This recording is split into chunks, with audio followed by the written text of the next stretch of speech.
Welcome to No Better Death, the podcast that knows while you can die no better death than your own, that doesn't mean we can't take a look for the unusual and the noteworthy in the deaths of others. Each week, we take an in-depth look at some out-of-the-ordinary deaths and the events surrounding them. This show will contain explicit language and graphic details. I am your host, Sick Grayson. No Better Death, back again, checked and directed, let's begin. Party on, party people, let me hear some noise. Sick Grayson in the house, jump, jump, rejoice, cause there's a death over here, death over there. Wave your hands in the air, shake your derriere. These three words mean you're tuning in. No better death, no better death, no better death, no better death, no better death. Boom, shaka laka, shaka laka, shaka laka, shaka, boom, shaka laka, shaka laka, shaka laka, shaka.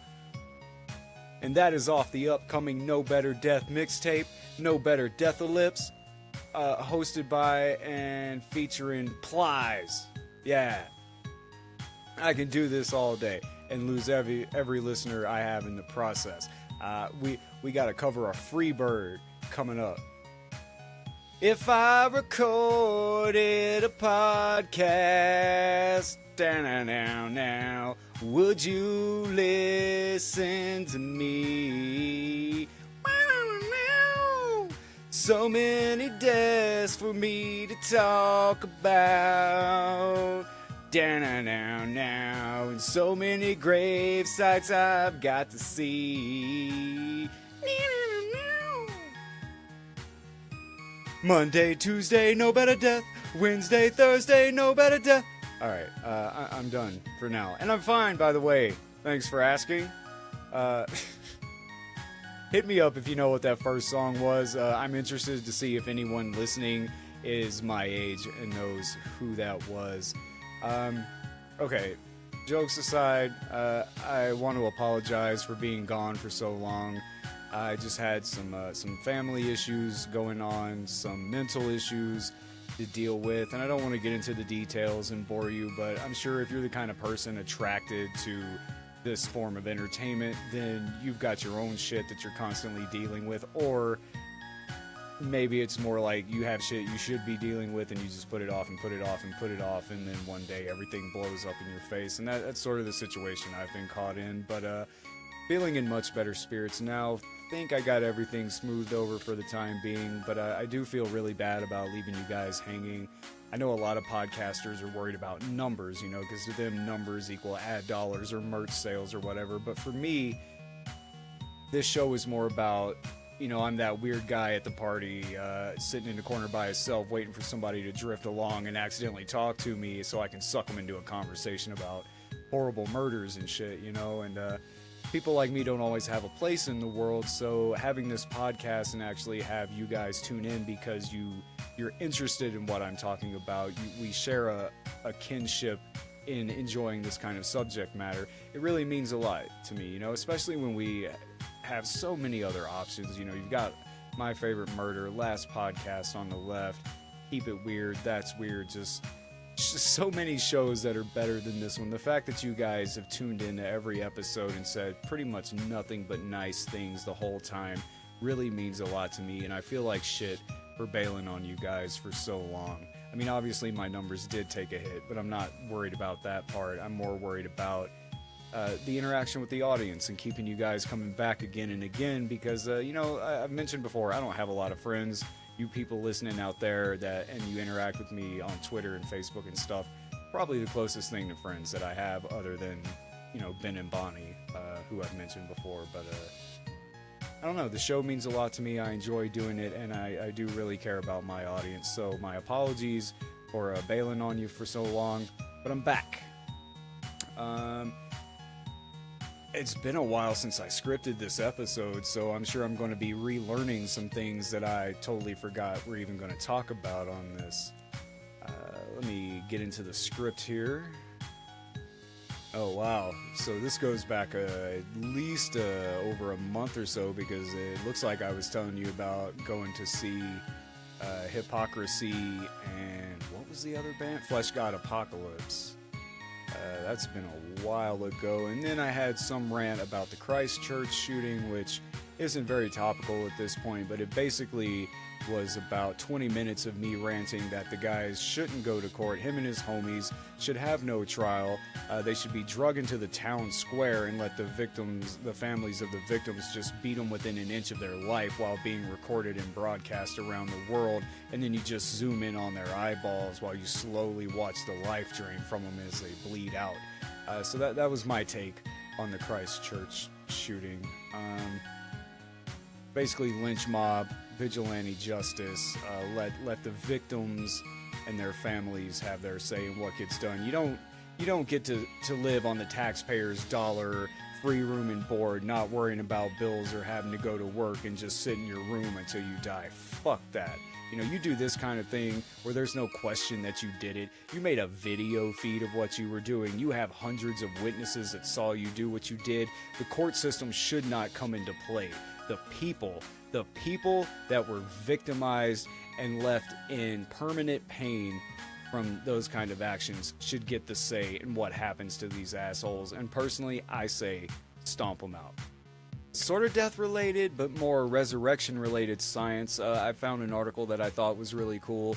An article that said scientists injected 20,000-year-old mammoth cells into mice and were able to make the cells active, but they have yet to get even cell division from them. So basically they woke up the cells, but they can't get them to grow into anything useful. Without even cell division, you're basically just going to grow a benign tumor at best. The blueprint for an organ or a whole creature just isn't there. But since that first article was released, it seems a majority of the scientific community is disputing that take. There's a bit of contention between scientists, and some think the experiment isn't quite as amazing as we're being told. Proteins from woolly mammoth cells frozen for 28,000 years in the Siberian tundra may still have some biological activity, claim researchers attempting to clone the extinct mammoths. Japanese scientists first extracted nuclei, the DNA-containing part of the cells, from the muscles of a juvenile woolly mammoth called Yucca that was discovered in 2010 in northeast Russia. The team then transplanted those nuclei into mouse eggs and watched what happened next. The mammoth cells did not come back to life to create a cloned mammoth as researchers had hoped, but the cells did show some early signs that biological activity might be preserved for millennia.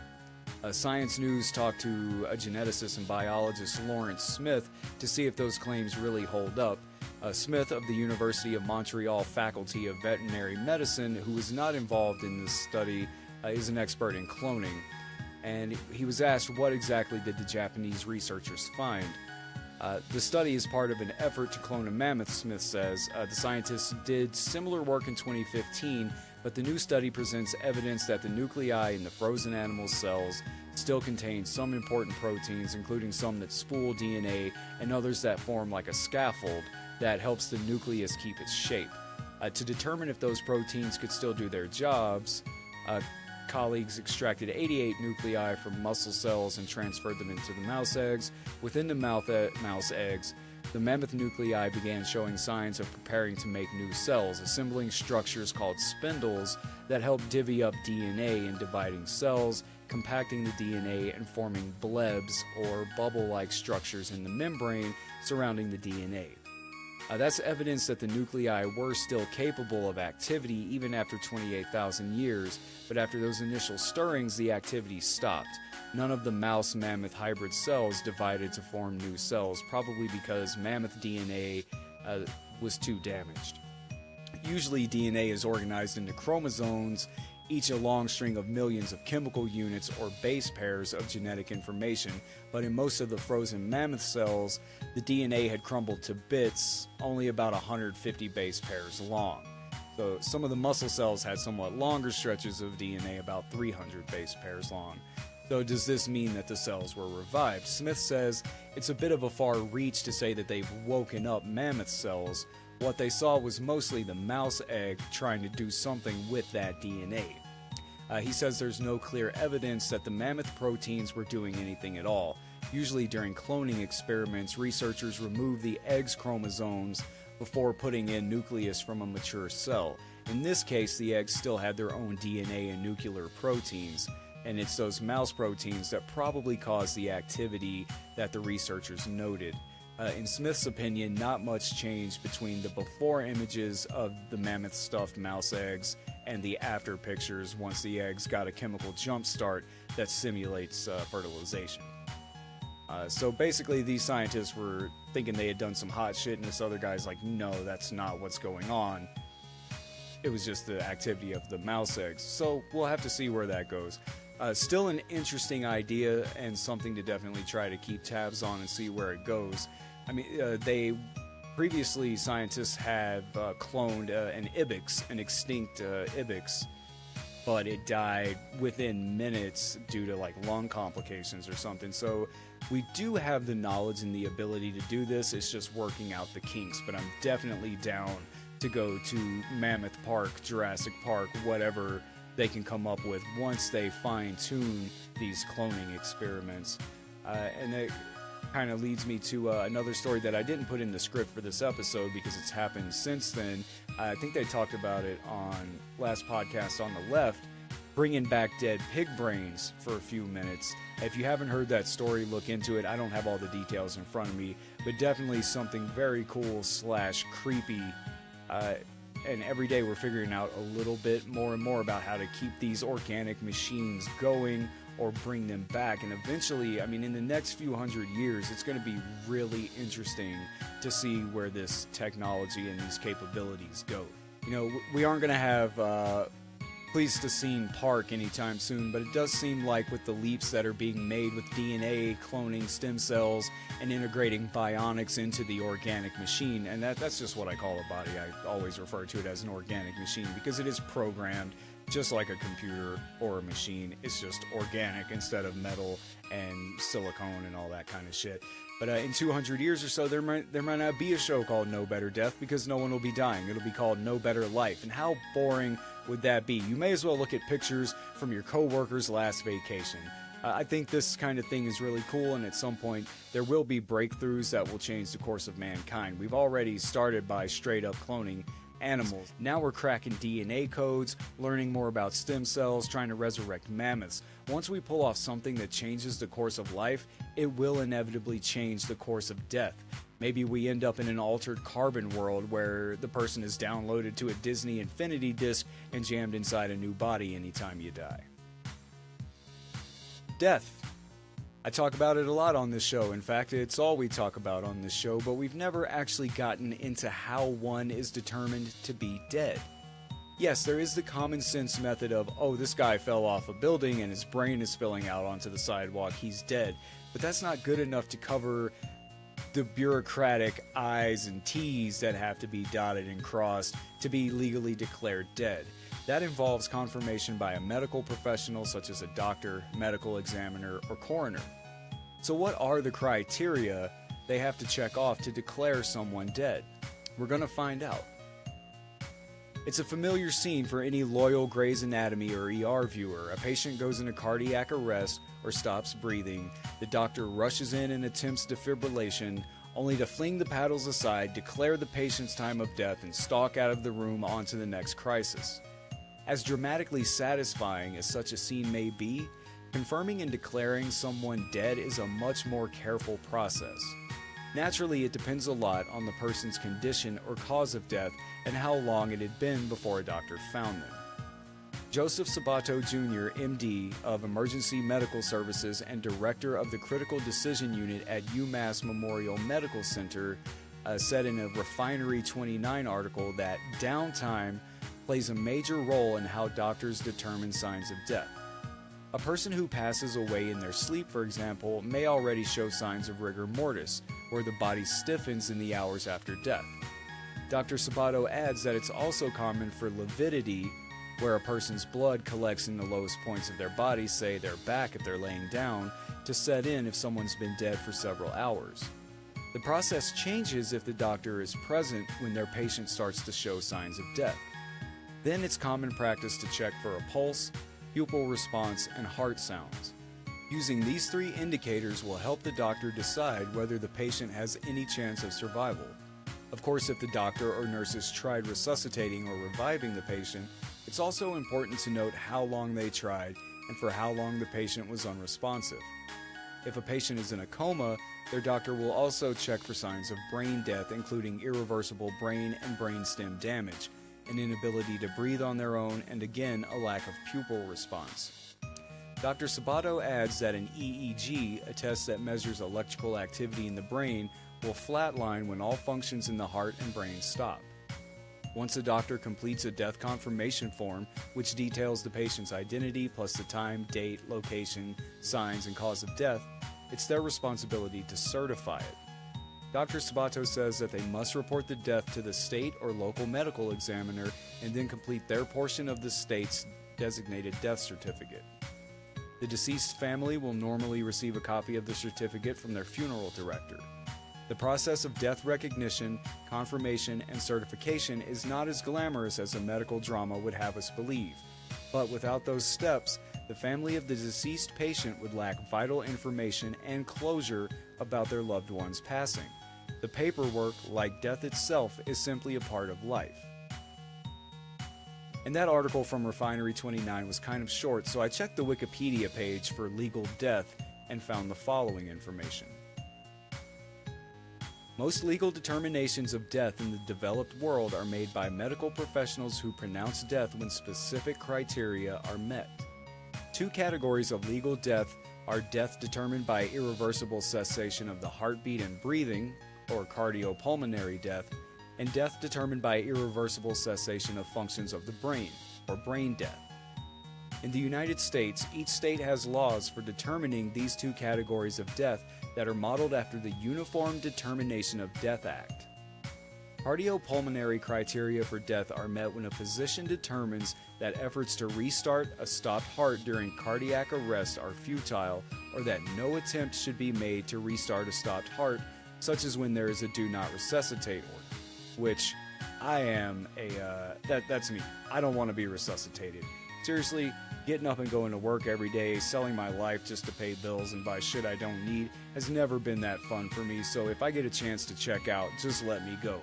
I'm not going to be that bummed about it. In the latter case, irreversible is understood to mean that the heartbeat and breathing cannot return on their own and will not be restored by medical intervention. Brain death determinations are made in cases where breathing is supported by machines. So, I always picture somebody in an iron lung being forced to keep breathing, meanwhile their brain is shutting down. And brain death is determined by there being no signs of brain function during neurological examination of a person with a beating heart. Confirmatory tests document either no blood flow to the brain or no brain electrical activity in absence of factors known to produce reversible loss of brain function. Unlike cardiopulmonary death, which sometimes involves a decision not to resuscitate the heart, brain death is a determination that the brain biologically cannot be resuscitated. If a clinically dead person has suffered injuries so severe that resuscitation is impossible, then in some jurisdictions, first responders may make a legal determination of cardiopulmonary death. Such a person is said to be dead at the scene, or DOA, dead on arrival. Also the name of a dope Brother Lynch Hung song. Determining the manner of death often has important legal implications. Governments elect a coroner or appoint a medical examiner, depending on the jurisdiction, to both determine manner and cause of death, and if necessary, identify bodies when their identities are not known. Manner of death is usually classified as natural, accidental, homicide, suicide, pending, or undetermined. A soldier is often listed as killed in action, if the death was during military service. There are legal implications to all of those classifications. In some cases, a person will be declared dead even without any remains or doctor's declaration. This is under one of two circumstances. First, if a person was known to be in mortal peril when last seen, they can often be declared dead shortly after. Examples would be like the passengers of the Titanic that weren't rescued after the ship sank. Second, if a person has not been seen for a certain period of time and there's been no evidence that they're alive. The amount of time that has to pass varies by jurisdiction or from state to state. It can be as little as 4 years in Georgia or as many as up to 20 years in Italy. I think it's usually 7 to 10 seems to be the most common one in the United States. Sometimes people who are declared dead return and are unable to be declared alive. Zombies' rights. One study estimated that every year the U.S. Social Security Administration declares 12,200 living citizens as dead, such as the case of Donald Miller Jr., an Ohio man declared legally dead in 1994.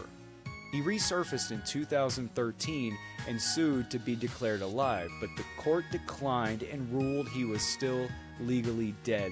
And I vaguely recall this story. He just bailed one day, and after so long he came back, but legally his life insurance was already paid out. His wife was determined to be a widow. She was collecting his Social Security, and the government was basically like, no, you're an asshole who disappeared on purpose, and we already did the paperwork, so fuck you. And now this kind of strays from what I was talking about, declaring a body deceased, but there's some interesting stuff here, so I'm just going to keep going. In some cases, a legal declaration of death is fraudulent. Several people have faked their own deaths for various reasons. The most common reasons for this are to collect insurance money, to avoid capture by police, or to avoid paying debts. At times, people declare other people dead for some benefit to themselves. For example, Constantine Rilu, a Romanian man living in Turkey, was declared dead by his wife so she could remarry. In India, several people have been fraudulently declared dead by family members wishing to steal land and other property. The best known is Lal Bahari, who was fraudulently declared dead by family members and was legally dead between 1975 and 1994. Bahari founded the Association of Dead People to help others in similar situations. Despite being victims of fraud, it often takes many years to reverse a fraudulent death declaration, and at times it never happens. Bahari didn't get his declaration of death reversed until 1994, 19 years. And Rilu lost a court battle to be declared alive in 2018. Historically, those who have committed crimes or other wrongs against the state have been declared legally dead despite being obviously alive. And this is known as civil death. Such a person loses all rights normally granted to a person. In jurisdictions that practice civil death, it's legal to murder such a person since they're not actually alive according to the law, and therefore they can't be killed. I mean, and that sounds kind of hard. That's so interesting to me. I think out of everything I put together for this episode, that's the one that caught my imagination the most. The government will just say, okay, you're dead. Have fun out there, guy. Hope somebody doesn't kill you because we're not going to do anything about it. I mean, it's kind of harsh, but I can't say I completely disagree with it. Maybe this is what we should do to certain people. Declare them legally dead. You can't work, you can't file for assistance or get any kind of benefits, you can't get a bus pass, and you have to live your life constantly worried that your victims or their loved ones are going to slit your throat from behind in broad daylight for whatever crimes you committed. And with that, let's take it old school. I think since episode 2, the Fast Facts have been about whatever the theme of the show is. I haven't actually done a 5 Fast Facts about death itself since episode 1. So here we go. 5 Fast Facts about death. 1. Between 1 to 9 minutes after death, a person's pupils begin to dilate and cloud over. The cloudy look is from the potassium in the red blood cells breaking down. Because most people die with their eyes open, the process usually occurs fairly quickly, though it can take up to 3 hours in some cases. 2. Archaeologists believe that the emergence of funeral rites is the best indicator of the emergence of modern man, aka Homo sapiens, so they consider us honoring the dead to be the line between Neanderthals and modern humans. 3. Scientists call insects that feed off decaying flesh necrophagious, meaning dead and to eat. Flies are usually the first insects to arrive at a dead body, mainly to lay their eggs on moist locations such as the mouth, nose, eyes, anus, wounds, and the female reproductive tract. I feel like there's a Death Clock song somewhere in there, you know, like, flies will lay eggs in your anus. Ooh. 4. It's estimated that malaria has been responsible for half the deaths of everyone who has ever lived. And I believe in the first episode, in one of the Fast Five, one of the facts was something like 100 billion people. overall since the dawn of man have died. So you're looking at 50 billion people dying from malaria. It is, little facts like this make you realize how lucky we are to live in a first world country that doesn't have to deal with shit like that. 5. In 3 to 5 days after death, decay starts to create large blisters over a human body. If a body is not found until this date, it will not be presentable for viewing at the funeral. Additionally, during this later stage of death, bloody froth begins to leak from the nose and mouth. Yummy. And that's been the 5 fast facts about death. Okay, so you're dead. Now what? You could go in a box in the ground, you could be turned to ash, you could be eaten by cannibals, you could be cryogenically frozen, which is what I want but won't be able to afford. Or you could donate your body to science. Science! But what exactly does that entail? The only thing I know about bodies being donated to science is that bodies exhibit from China. I didn't get to go through it because it was expensive and someone had to watch the kids, so my wife went through and saw it when we were in Vegas and said it was cool/weird, and those bodies weren't even necessarily donated to science so much as they were Chinese prisoners or something, and they didn't have a lot of say about what happened to their bodies when they died. I could be totally wrong about that, but I do believe that was the summation of that whole exhibit. Feel free to fact check me. But I have no clue what donating your body to science really means. Maybe organ donation, maybe medical schools, practicing autopsies and surgeries and whatnot. So let's find out what it really means to donate your body to science. To donate your body to a medical cause after death is to give a gift to the living. But if you're listed as an organ donor on your ID, there's a lot you need to know. For starters, it's not as simple as the hospital shipping your kidney to whoever's first on a list. The whoever may just be a university or research facility and not an ill person at all. Here we highlight 3 of the most common routes you can take when donating your body, whether you wish to contribute to medical research, education, or the ongoing need for organ transplants. It's important to note that just about every donation program has slightly different guidelines depending on the state and the institution running the program. Some may only accept donations that were registered before death, while others allow post-death registrations as well. Certain programs will return cremated remains to the family of the deceased, while others may not. The first one is donating to the state. According to Ron Wade, director of the Maryland Department of Health's Anatomy Board, state-run programs aim to create the greatest amount of good with every body they receive, meaning a body that goes to the state may be used for both research and tissue or organ donations. First, any organs that can be harvested from the body, such as heart, lungs, liver, and kidneys, will be used for transplants. The person's tissues, which include heart valves and corneas, can also be used for transplants. Taking these initial steps ensures that the donation has a direct impact on other living people. Only after that will the Anatomy Board officially take control of the remains for research purposes. Fact: I am not an organ donor. You can call me an ass if you want, but like I said, I would love to be frozen or have whatever the best chance is to being brought back in the future. I know I don't want to be resuscitated dying now, but there's something that has always been really interesting to me in that like Demolition Man idea of coming back hundreds of years from now. Hopefully everyone won't be such major assholes and will have actually done something about, water shortages, global warming, worldwide starvation, those kind of things. I don't want to be around in the short-term future, but go out a few hundred years and I definitely want to see what it's like.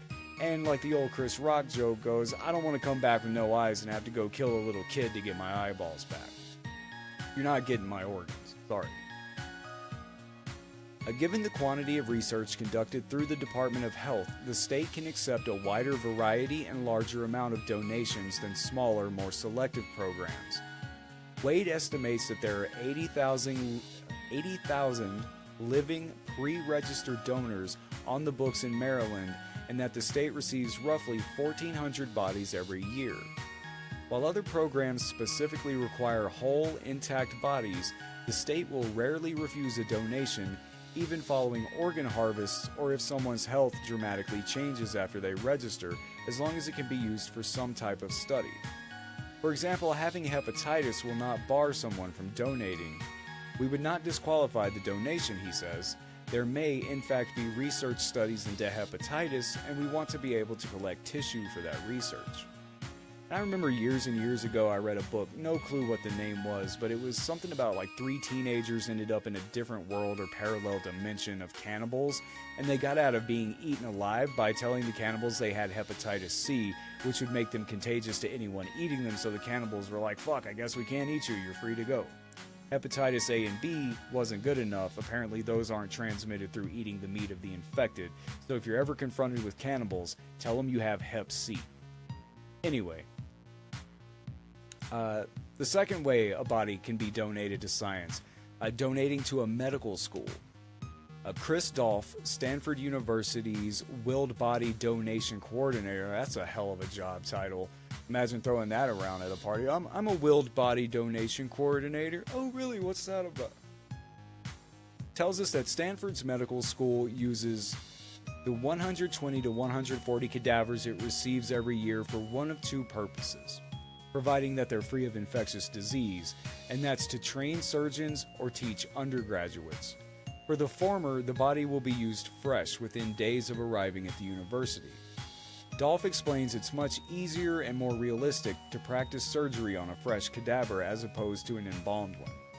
Otherwise, Dolph says, he'll embalm the cadaver 3 days after its arrival, then send it off to be used in an anatomy or orthopedics course. And the third option, donating to an accredited tissue bank. The American Association of Tissue Banks connects people with local, frequently inspected tissue banks that accept whole-body donations for the purpose of medical training and research. One such bank is the United Tissue Company, a non-transplant anatomical donation organization. Alyssa Harrison, the UTN's executive director, says that donations may be used in multiple programs or studies at one time, adding that it's common for bodies to be disarticulated or taken apart in order to make the best use of the donation. Much like medical schools, the UTN will turn away bodies with communicable diseases such as hepatitis and HIV. Nevertheless, last year over 1,000 bodies were accepted by UTN. Harrison emphasizes that the UTN strives for a diverse set of medical histories and diseases represented in the donations it receives. And the bottom line to all of these options is that if you think you might want to donate your body, whether to, organ donation to people or scientific causes in general, it's a good idea to weigh your options and do your due diligence. Ron Wade says it's important to plan ahead, which he compares to planning for your own funeral. It's one less thing for your loved ones to have to consider if they lose you, and one more way to make sure you have your wishes honored when you die.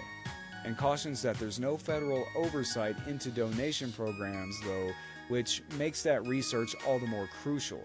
If you've got that telltale heart on your driver's license, it's reason enough to begin asking questions and to encourage your loved ones to do the same. And that article from Refinery 29, the same place that I got the last one, was kind of short as well. Yeah, these all kind of came from Refinery 29 and they weren't too long. So I found this next article on Healthline. Monique Hedman, a third-year medical student at Oregon Health and Science University, vividly remembers the memorial service held for one of her teachers. Students performed an original song about the man they affectionately nicknamed Bill. One classmate danced a traditional hula. Hedman organized and sang in a memorial choir. Others stood before the attendees, which included Bill's family, and reflected on how much he taught them. There weren't many dry eyes, Hedman remembers. During classes, tutoring sessions, and anatomy labs, Hedman estimates that she spent over 100 hours with Bill. But it wasn't his mind she gleaned so much information from. It was quite literally his body. Bill is what's called a whole body donor. After death, his body was donated to science. In this case, that meant medical students like Hedman spent hours poring over his anonymous corpse, learning human anatomy, practicing surgical cuts, and even finding and examining the stomach cancer that ultimately took Bill's life. Although experimenting on cadavers sounds macabre, It's a long-standing practice that has the ability to advance medicine by leaps and bounds. It's also come a long way from the 1800s when ambitious medical students and their teachers robbed graves for the opportunity to practice dissection. Today, both aspiring and established doctors depend on the selflessness of donors to fine-tune their craft, discover new treatments and surgical approaches, as well as test medical devices. Each donor brings a project one step closer to its goal, says Katrina Hernandez, Vice President of Donor Services for Science Care Incorporated, which serves as a link between donors and medical researchers. So what exactly happens when you donate your body to science? The body donation process goes something like this. An accredited organization or nonprofit like a university donation program screens potential donors while they're still alive. It's a thorough medical vetting that can include questions about past illnesses and surgeries, IV drug use, and communicable diseases. Conditions such as HIV and hepatitis can be deal breakers for body donation, so can being severely under or overweight. But unlike organ donation, age doesn't matter. A 96-year-old's heart is still as valuable as a 26-year-old heart. Information is kept on file, sometimes for many years, until the donor passes away. Another medical assessment is done to approve the donation. If the donor still meets the program's requirements, the body is discreetly transported to a facility. From there, it's not embalmed like it would be at a funeral home. Funerals are more about presentation and making the body as lifelike as possible until the funeral, which may be 3 days to a week away, says Tamara Ostervoss, director of OHSU Body Donation Program. Our process is more about preservation. For instance, most donors stay within OHSU's program for 2 to 3 years. If the donation is made through a for-profit program, it's matched with requests from medical research teams and educators who may have shorter-term needs. For instance, a donor could be used to advance robotic or arthroscopic surgery, perfect heart valve transplants, test laser treatments for acne, teach surgeons to administer local anesthetic blocks, and give first responders a chance to learn life-saving techniques. The Department of Defense also uses donors to test the impact of new technology. Once a donor's useful afterlife comes to an end, the remains are cremated and, if requested, returned to the family along with a death certificate. A letter can also be sent to loved ones explaining what projects benefited from the donation. At Science Care, for instance, each donor participates in an average of 6 research projects. In a high-tech world where ears can be 3D printed and medical students use virtual reality to practice delivering a baby, the urgent need for donations may sound surprising, but nothing can simulate the intricacies of the human body. Why would someone choose body donation versus a burial vault once they take their final breath? Simplest reason comes down to finances. The national median cost of a funeral with viewing and burial is $8,755. Cremation after a funeral is only slightly less expensive at $6,260. Donate your body to science and those costs simply vanish. But there's also altruistic reasons for becoming a donor. A lady named Doris Palukas became a whole-body donor after passing away from Alzheimer's. At 93 years old, she had first hoped to donate her organs, but her age made her ineligible. A company called MedCure provided a solution. My mom and her sister had both survived breast cancer twice, and we felt an urge to help, explains Doris's daughter Pam. It's an excellent alternative to burial and just wasting bodies and organs that could be used to advance medical research. And at the time of the article, Pam hadn't yet decided if she wants to know how her mother's donation was used, but she and 2 of her siblings agree that they'll become body donors as well. When Hernandez explains that she works for a company that facilitates body donation, the common reaction she gets isn't gross, but one of intrigue. People say, that must be so fascinating. Very few know about it, and that's the biggest challenge these programs face. There's a lack of awareness and a lack of education. I hear a lot of people say, but I'm a donor, it's on my driver's license. Most people don't know body donation isn't the same thing as organ donation. However, that seems to be changing. According to Hernandez, Science Care has accepted 60,000 donations since it was founded in 2000. At MedCure, donations are rising at an annual rate of 30%. OHSU accepts between 120 to 150 bodies per year, and they don't even advertise. We think the work we're doing is amazing. Our work is to normalize it and to get word out about how it helps the living. If you've ever been a patient in life, you've benefited from body donation. If you're thinking about giving your body to science, here's something to keep in mind.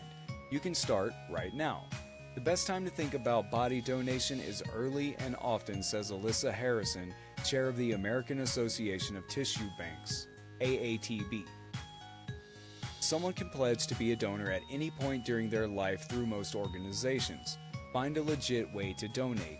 AATB accreditation is currently the only accreditation for whole body donation. Currently, there are only 7 associations or companies approved to accept whole body donation. They can either be nonprofit or for-profit. Some universities like OHSU and University of California also have programs. Read the fine print. Although you may hope your donation helps find a cure for Alzheimer's, for instance, you likely won't have any say in how it's used. Many people registered to become body donors well in advance of their death, when it would be impossible to know what the research or education needs may be when they die, or what their body may be best suited for.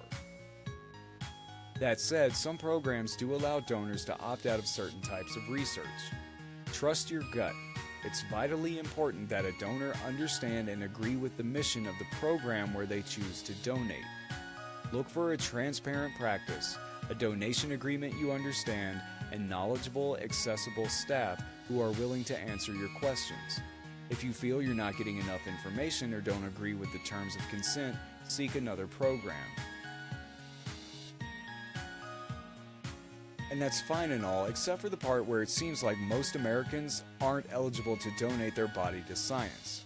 And warning, the word fat is about to be thrown around here, as well as obese and overweight. This is not meant negatively or judgingly, but simply as an observation, calling it like it is.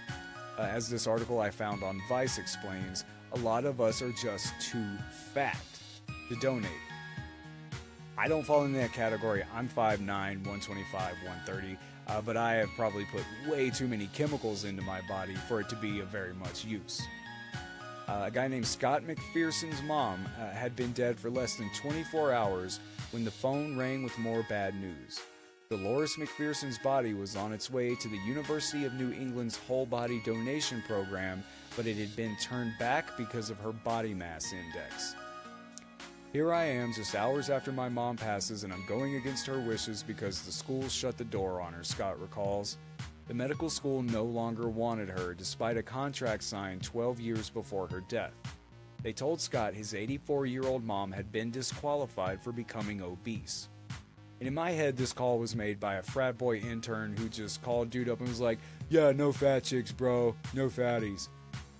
Obesity is one of just many reasons whole body donations are denied by schools like the University of New England, but in a nation where 2/3 of the population is considered overweight or obese, it's a growing concern, not least for would-be donors facing what amounts to the ultimate fat shaming. A lot of people who are morbidly obese, they've been so stigmatized during their lives, says Ronald Wade, director of the Maryland State Anatomy Board Department of Health and Mental Hygiene.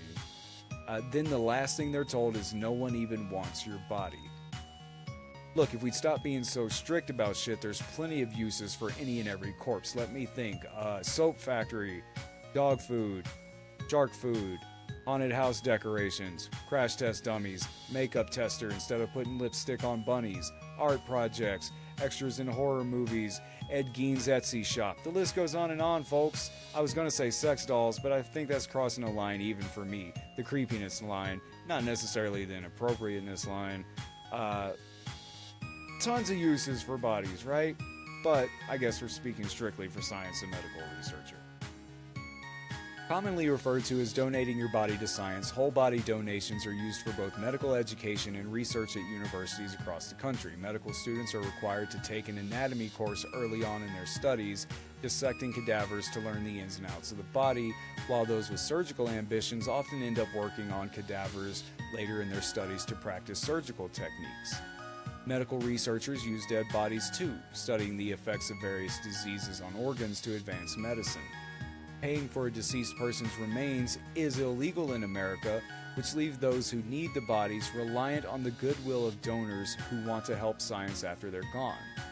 Typically, that means bodies donated directly to medical schools or via nonprofit donor programs. You literally help tens of thousands, hundreds of thousands with donations, says Ernest Tallarico, Associate Director for Education at the Indiana University School of Medicine.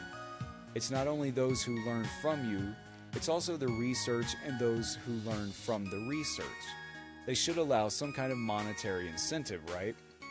I don't think we're going to get a rash of murders because a person can make $500 off a body. This isn't the first episode of Lore. Technically, selling plasma is illegal, but it's not illegal for the plasma center to pay you for your time. So it's all in how you word it. Payment for plasma equals illegal. Payment for time, totally legit. If they let these places give some kind of finder's fee or something for a deceased loved one's body with proof that the person is the executor of the deceased will or estate, they'd get a lot more donations. To donate, however, requires meeting a number of criteria. Not regulated by the federal or state governments in most areas, the guidelines for disqualifying a body vary from program to program. Institutional programs typically exclude donors who have suffered some sort of trauma, such as a car accident or limb amputation, and those who died of an infectious disease. And many use body mass index as a guideline for a donor's size, disqualifying anyone with a body mass index of 35 or higher, with 30 being considered obese and 40 being a sign of extreme obesity, while others spell out specific heights and weights. The Direct Donor Program at IUSM tells donors they cannot exceed 6 feet tall and 200 pounds, although the maximum acceptable weight of a donor may be lower based on the person's height. And Tallarico says there is some wiggle room on a donor's size. The weight criteria at IUSM is on the higher end for institutions. Some schools limit donation to people of 180 pounds or smaller, and yet the CDC released data in 2016 that shows the weight of the average American man is 195.7 pounds, as in the average American man is not currently able to donate his body to science simply because of his weight. But it's not judgmental reasons, it's largely practical ones. Most medical school tables are not large enough to accommodate a human being larger than 200 pounds or longer than 6 feet tall. Donated bodies also have to be moved by students or researchers, and heavier bodies are harder to move, posing an injury risk. You don't want to blow your back out trying to lift a corpse. Dissection is also made more difficult when a cadaver carries more fat. The dissector has to cut through the layers of fatty tissue to reach the body's organs. Stephen Heimsfeld, a professor in the Metabolism and Body Composition Department at Louisiana State University, doesn't mince words when describing the process. When you're doing medical dissection and you're up to your elbows in fat, it's greasy and unpleasant, which to me says it's like working at KFC. But Scott McPherson, the guy whose mom got turned away after she died, knows firsthand there's something unpleasant about denying a person's dying wishes, too. My mom just wanted to donate her body for something she believed in, he says. Instead, the McPhersons found themselves trying to figure out an after-death plan for their mother that went against everything she'd asked them to do. And as we saw from the numbers earlier, it's probably going to leave them with a bill for at least $7,000 for cremation and a lot more for burial that they hadn't planned into their finances. This is just hitting them out of nowhere. They thought they were going to get out of any kind of funeral expenses, and then at the last minute, the truck with her body in it turns around and says, "We can't take this." There's no statistics that cover bodies donated or bodies offered to programs, and no official way to tell how many Americans who fall into the overweight or obese categories have been turned away like McPherson. But if a survey by Johns Hopkins researchers is any indication, a fair amount of Americans would consider a body donation as a dying legacy. When researchers cold called a random sampling of Maryland residents, 49% of respondents said they'd be willing to donate their body to science. Now, donations in Maryland operate a little differently from most states. Bodies are collected not by institutional donor programs, but by the state's health department. They have a wagon like in Monty Python and a dude yelling, "Bring out your dead!" and no one is denied in Maryland, not even the obese. Program director Ron Wade makes every attempt to fulfill a dying wish for donation. If it doesn't work out, he lets families know their loved one's body was not able to be used for medical purposes, but the state will still cover the cost of body disposition, including cremation and return of the remains to the family. So they still, even in a worst case scenario in Maryland, if they can't take the body, they'll cremate your loved one for you, send you the ashes, and you're not stuck with the funeral costs. And that's super nice. I thought that was cool. Wade said there is a bona fide need for the bodies that are turned away in most places, however. His office places some larger bodies with medical researchers on occasion, but they're particularly useful in clinical training because they're more reflective than small donors of the patient population. Everyone from EMTs to trauma doctors to morticians will encounter in the field. So he's basically saying in real life, medical personnel are going to encounter more large people than people of a healthy weight, at least in America, because like the statistic said earlier, 2/3 of Americans are overweight. So most places are turning these larger bodies away when that's really the ones they should be working on. So why don't they just get bigger tables and stronger students, or hire someone? If you don't want the students pulling their back trying to move a 300-pound corpse, hire some muscle to lug them around for you or something. There's got to be a way, a hoist or a pulley or something. If they can create a cherry picker that will lift engine blocks out of a car, they can rig something up to move these bodies instead of turning them away. He says in the ER, patients come in with every shape and size you can think of. Big people have cardiac arrests, they have falls. If you're practicing intubation, you don't want a little old emaciated person. But the latter is typical of the donors accepted by these programs. Someone whose body hasn't suffered trauma that would exclude them and has either carried a smaller frame throughout life or seen their BMI drop due to loss of muscle mass and fat from age and disease. And those people need treatment in emergency and operating rooms too, but the CDC obesity statistics indicate there are fewer of them than their larger peers. So why aren't the cadavers in medical schools reflective of that patient population? Anatomy classes are designed to teach future doctors what a body should look like as a marker of health. MRI imaging and other technologies have also made way for prototypes and even virtual reality to take the place of cadavers. But with the change in America's bodies, so too could there be a change in America's whole body programs. Some schools, like IUSM, have already moved toward bigger tables to accommodate bigger bodies, while some doctors, like Himsfield, see a benefit to exposing future doctors to more obese bodies during their education, even in early anatomy classes, with practical matters like table size and storage to consider. I don't think you need a room full of obese cadavers, but I still think there's a usefulness for students, he says. I think to give them a sense of what the effects of obesity can be on a person's body, there's nothing like the real thing. And at this point, I could go into the science of what happens to your body at and after death, and then the whole process from dying to autopsy to embalmment and being buried or cremation, but that would be a whole episode in itself, and I want it to be a whole episode in itself, so there is going to be a part 2 to this, probably sooner than later, because I'm really digging this topic. I think it's interesting, and it's something we never really look into. We're all going to die, but how often have you done research on what happens to you when you die? What happens when you get embalmed, when an autopsy is performed? I don't know anyone who's actually looked into that stuff. Most people don't even have a death plan. They just leave it for their family or loved ones to figure out, because most of us don't want to think about it.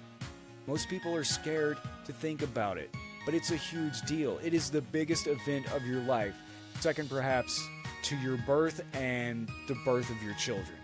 We should be looking into this. We should know what's going to happen, and we should make thorough arrangements before we die so we don't leave our loved ones holding the bag on this shit.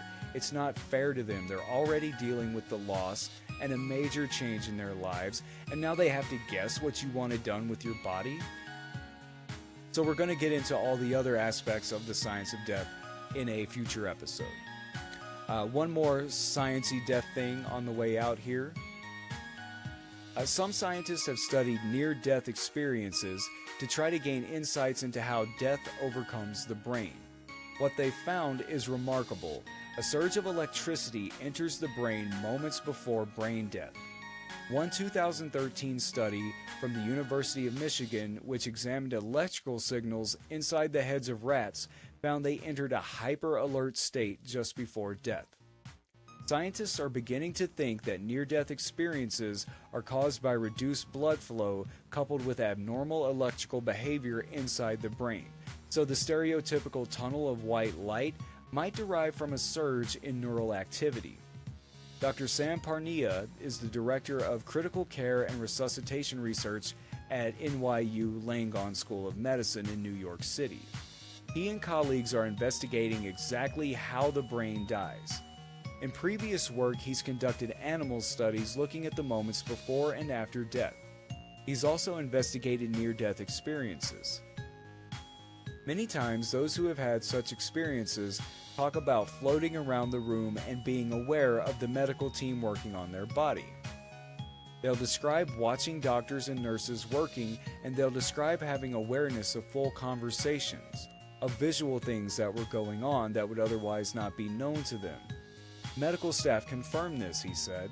So how could those who were technically dead be cognizant of what's happening around them? Even after our breathing and heartbeat stops, we're conscious for about 2 to 20 seconds. That's how long the cerebral cortex is thought to last without oxygen. This is the thinking and decision-making part of the brain. It's also responsible for deciphering the information gathered from our senses. According to Parnia, during this period, you lose all your brainstem reflexes, your gag reflex, your pupil reflex, all that is gone. Brain waves from the cerebral cortex soon become undetectable. Even so, it can take hours for our thinking organ to fully shut down. Usually when the heart stops beating, someone performs CPR. This will provide about 15% of the oxygen needed to perform normal brain function. If you manage to restart the heart, which is what CPR attempts to do, you'll gradually get the brain functioning again. The longer you're doing CPR, those brain cell death pathways are still happening. They're just happening at a slightly slower rate. Dr. Parnia's latest ongoing study looks at large numbers of Europeans and Americans who have experienced cardiac arrest and survived. In the same way that a group of researchers might be studying the qualitative nature of the human experience of love, he said, we're trying to understand exact features that people experience when they go through death, because we understand that this is going to reflect the universal experience we're all going to have when we die. One of the objectives is to observe how the brain acts and reacts during cardiac arrest through the process of death and during revival. How much oxygen exactly does it take to reboot the brain? How is the brain affected after revival? Learning where the lines are drawn might improve resuscitation techniques, which could save countless lives per year. At the same time, we also study the human mind and consciousness in the context of death. To understand whether consciousness becomes annihilated or whether it continues after you've died for some period of time, and how that relates to what's happening inside the brain in real time. Sounds like a really interesting study, and it kind of goes back to the thing I mentioned at the beginning of the show about them bringing back the pig's brains, using the BrainX machine. Again, I found that after I scripted this episode, so maybe I'll throw it on the part 2 of this, but I do encourage you to go out and look into it yourself. It's really interesting. But that is The Science of Death, Part 1. What did we learn? Medical students are too weak to lift the average American. Flies are waiting to lay eggs in your asshole. You very possibly cognize your own death as it is happening in a very agonizing way, actually stronger and more vividly than you process your regular, everyday, not dying stuff. And if you pretend to be dead for too long, the government will tell you to go fuck yourself. NoBetterDeath.info for all info on No Better Death, show notes, updates, random thoughts by me, pics, links to all things No Better Death, social media, podcast apps, blah, blah, blah. Just go there for anything you need to know about the show. Please tell your friends about the show and leave an iTunes review. Like, follow, subscribe, share, retweet, whatever you do, wherever you do it. The best ways to contact me are on the No Better Death Facebook page, NoBetterDeath1 on Twitter, or send an email to NoBetterDeath@gmail.com. If you have something you want to say, stories you want to hear or share, whatever you got, hit me up. Thank you for tuning in again. Be sure to come back for the next episode. I did release the minis already. I mean, this is how old this script is. I actually scripted this before I dropped the 2 minis. And tonight, when I get done recording this, I'm going to record the 3rd one that I lost when I recorded the original run. So Death at Disneyland, about the first homicide at Disneyland. I'm going to be getting to that tonight. And quite possibly also recording episode 25, which is a special treat I've been saving for a special occasion. And you know that statistic, something like over half of the podcasts that start quit by episode 25.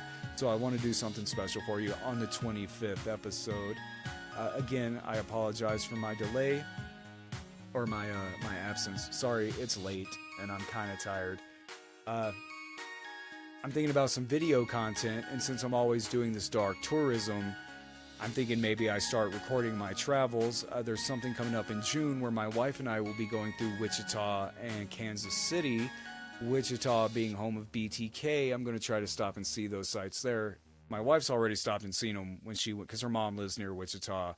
She went on a trip without me and already went to them, but now she knows where they are. We got a map. We're going to go hit the BTK sites. Maybe I'll film some stuff for you guys, try to bring back some goodies. I don't know. I'll figure it out. But definitely some video content coming in the upcoming months. Stay tuned. I am sick. Stick me in the freezer when I die, Grayson. Until next time, try not to die.